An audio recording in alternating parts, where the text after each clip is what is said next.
কি নাম আপনার? বাপি মন্ডল। বাপি মন্ডল।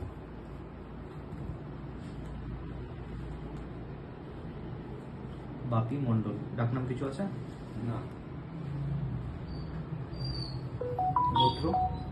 अधरं मधुरं वदनं मधुरं नयनं मधुरं हसितं मधुरं हृदयं मधुरं गमनं मधुरं मधुराधिपतेरखिलं मधुरं मधुराधिपतेरखिलं मधुरम्। हे कृष्ण तेरे होठ मधुर है, मुख भी मधुर, तेरे नयन मधुर, मुस्कान मधुर, हृदय भी मधुर है, चाल मधुर मधुरा। বর্তমান কি সমস্যা চলছে আপনার?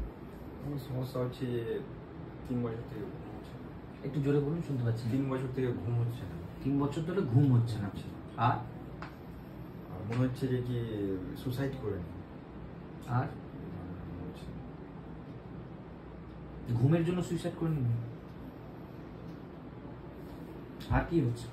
ওই দুটোই প্রবলেম। অ্যাংজাইটিতে ভুগছেন? গলা শুকাচ্ছে। বুঝতে পারছি। একটু আপনারা এদিকে আসুন দুজনে। বাড়িতে কে কে আছে আর একটু বলুন। বাড়িতে আমরা 3 ভাই, একটা দিদি, বাবা। আগে জিজ্ঞেস করিনি। বাড়িতে 3 ভাই? 3 ভাই, বাবা, দিদি। দিদি ঠিক বলছো তুমি? আচ্ছা। আর মা নেই? মা নেই, মা মারা গেছে। আচ্ছা।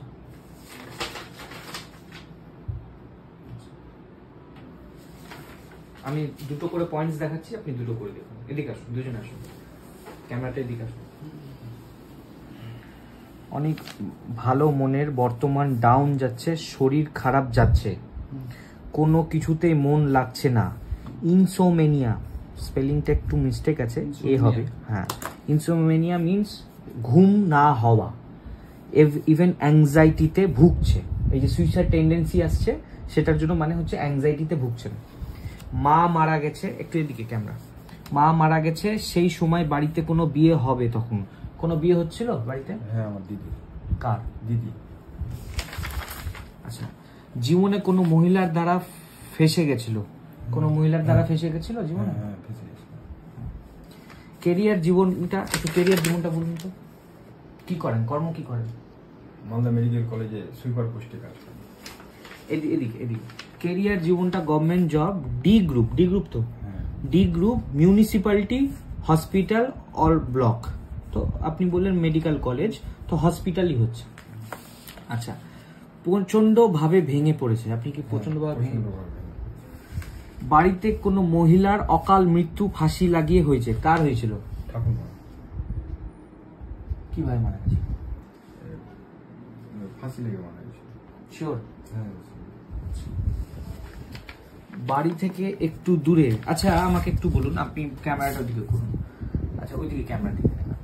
বাড়িতে একটু দূরে কোনো খ্রিস্টান নামে কোনো বাড়িতে গেছিলেন? খ্রিস্টান? হ্যাঁ, গেছিলাম। তপন মন্ডল। কার নামে? তপন মন্ডল। হ্যাঁ। ওখান থেকে আসার পর থেকে শরীরটা আরো খারাপ হয়ে গেছে। একটু এদিকে ক্যামেরাটা। বাড়ি থেকে একটু দূরে খ্রিস্টানের বাড়ি, তপন নামের কোনো ব্যক্তির ওখানে গিয়ে নেগেটিভ এনার্জি অ্যাবজর্ব করেছে। আমার দিকে ক্যামেরাটা। তপন নামের ব্যক্তি, ইনি নাম বলার আগে আমি লিখে দিয়েছি, তপন নামের কোনো ব্যক্তি বাড়ি থেকে দূরে খ্রিস্টানের কোনো বাড়িতে গিয়ে ওখানে কোনো নেগেটিভ এনার্জি অ্যাবজর্ব করেছিল। অ্যাবজর্ব করার পর থেকে ইনার শরীর খারাপ, ইনাকে জিজ্ঞেস করুন। হ্যাঁ, হয়েছিল আমার তপন মন্ডলের বাড়িতে যাওয়ার পর থেকে আরো বেশি। এটাকে আপনি মানছেন? আর বিয়ে করেছেন? না। কি লেখা আছে? বর্তমান বিয়ে হয়নি। তো এটা হলো আপনার জীবন কাহিনী। আর পড়াশোনাটাও বেশি দূর দেখাচ্ছে না, কত দূর হয়েছে? সে তো ঠিকই আছে, পড়াশোনাটা বড় ব্যাপার না, জীবনে ভালো মানুষ হওয়াটাই বড় ব্যাপার। আপনার সব থেকে বড় ব্যাপারটা হচ্ছে ল অফ অ্যাট্রাকশন। আপনি সকাল থেকে যে কাজটা করছেন, কাজে দেখছেন শুধু মৃত মানুষ, অসুস্থ মানুষ, তো ওটা ভিজুয়ালাইজেশন করছেন। ওটা ভিজুয়ালাইজেশন হওয়ার পর থেকে অসুস্থটা হচ্ছে। আর তপন মণ্ডল নামটা বলেছি ঠিক আছে, কারণ নামটা বলা উচিত না। ওখানে কোনো নেগেটিভ এনার্জি অ্যাবজর্ব হয়েছে, ওখানে হওয়ার পর থেকে আপনি অসুস্থ। এখানে আমার ভগবান, আমার গুরুদেব এখানে তাই লিখিয়েছে। আর সব থেকে বড় মাইনাস পয়েন্ট আপনার হচ্ছে, আপনি সব থেকে বড় মাইনাস পয়েন্ট হচ্ছে আপনাকে একটা মহিলা বারবার ফাঁসানোর চেষ্টা করেছে, আর ওর জন্য আপনার জীবন আজকে সমস্যা। আমি নামটা বলছি না। আর আমি এখানে দেখতে পাচ্ছি আপনার মা যখন মারা যায় বডিটা ফুলে যায়, আর ভুল ট্রিটমেন্টে মারা যায়। মা কিভাবে মারা যায়? মা অ্যাকচুয়ালি আমাকে ডক্টর বলেছিল যে ক্যান্সার হয়েছে, কিন্তু ট্রিটমেন্ট কি ঠিকঠাক হয়েছিল? ট্রিটমেন্টটা বলতে পারছেন না? ফুলেছিল, ফুলেছিল, বডি ফুলে গেছিল। হ্যাঁ বডি ফুলেছিল। ঠিক আছে, ঠিক আছে, আমি রেমিডিস গুলো লিখে দিচ্ছি। আপনি ক্যামেরাতে এটা অ্যাকসেপ্ট করলেন তো, যে যা লিখেছি আপনাকে আপনার বলার আগে লিখেছি না বলার পর? বলার আগে। শিওর তো? হ্যাঁ ঠিক আছে, ঠিক আছে, নমস্কার, জয় শ্রীরাম। কৃষ্ণ কৃষ্ণ কৃষ্ণ কৃষ্ণ মধুরাধি